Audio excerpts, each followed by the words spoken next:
Hi.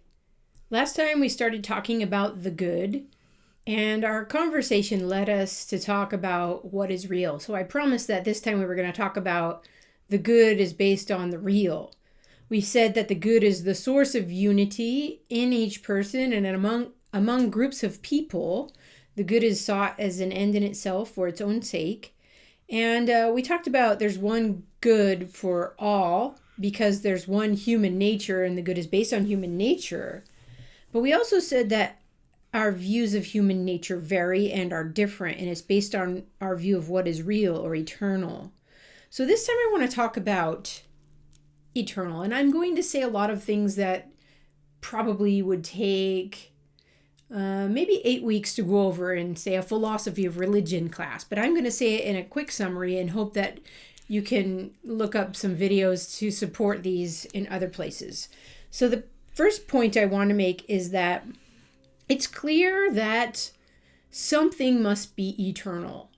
If anything exists at all, something must be eternal because the opposite is impossible. Nothing is eternal is impossible. Why? If nothing is eternal, then everything is temporal. And if everything is temporal, then everything came into being. And if everything came into being, the very first thing would have come from non-being, and being coming into existence from non-being is impossible. So something must be eternal. Now, the options are everything is eternal, or only some things are eternal, which means some is and some is not. And if everything is eternal, it could be that everything is matter, or everything is spirit, or maybe matter and spirit are both eternal together.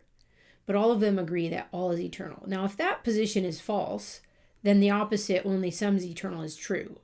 So let's show that not everything is eternal. Consider matter. If all is matter, then matter must be self-maintaining. And it's not self-maintaining, so matter can't be eternal. And let's say you have a soul. Why? Because if everything is matter, then thinking would be the same as what's going on in your brain, motion of atoms in your brain. But thinking is concepts, judgments, arguments, which can't be reduced to motion of atoms in your brain. So there must be more going on than just motion of atoms. So we get the soul. We get the existence of the soul. Again, this is a brief summary. But is your soul eternal? If your soul were eternal, you would have infinite knowledge because you would have been around for an infinite amount of time. But you don't have infinite knowledge, so your soul is not eternal. So matter is not eternal. Your soul is not eternal. So some other spirit must be eternal. So if that other spirit is eternal, that must be God. So matter exists. I guess I didn't prove matter exists. Let's go with this for right now. Matter exists and it's not eternal. The soul exists and it's not eternal. So some other being must be eternal. I know you want the argument matter exists. Well, here's the argument. The cause of what I see before me is either mind or matter. If the cause is mind, it's either my mind or another mind, or it's caused by matter and it really exists. If the cause of what I see were my mind, then I would have total control over what I see next. I don't have total control over what I see next. So the cause of what I see is not my mind. If the cause of what I see is another mind, like, I don't know, God or an evil scientist, I'm a brain in a vat. If the cause of what I see is another mind, I would have zero control, no control over what I see next. But I do have some control over what I see next. For example, I can say, I'm going to go look at the dog right now. And I could look at the dog right now. So I do have some control over what I see next. So the cause of what I see is not another mind. And since it's not caused by another mind and it's not caused by my mind, it's not caused by mind at all. So it's caused by matter. So matter exists. I know there's a really fast, short summary of an argument, but you can search around and find the full argument somewhere else, perhaps on Dr. Anderson's site. Some Hiking with Anderson videos will take you there. All right, so it's clear that only some is eternal. Not everything is eternal, only some. And the some is not matter, it's spirit.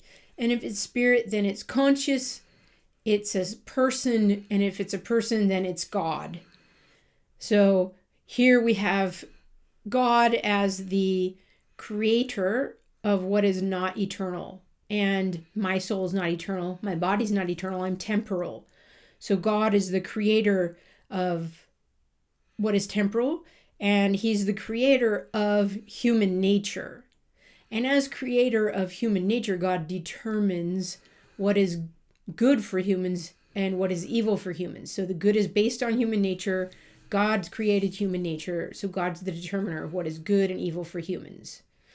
All right, so that gets us to this connection between God, human nature, and the good.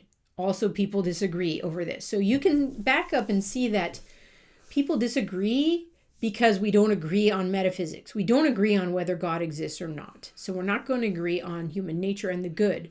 But this is a start. This lets us see what the terrain looks like. Next time we'll look at some applications of this moral law or this universal principle about the good and God. I'm going to pause here and let you reel on all that I just put out there. I tried to give you an argument that matter exists and it's not eternal. The soul exists and the soul is not eternal. So some other spirit's eternal. That we call God.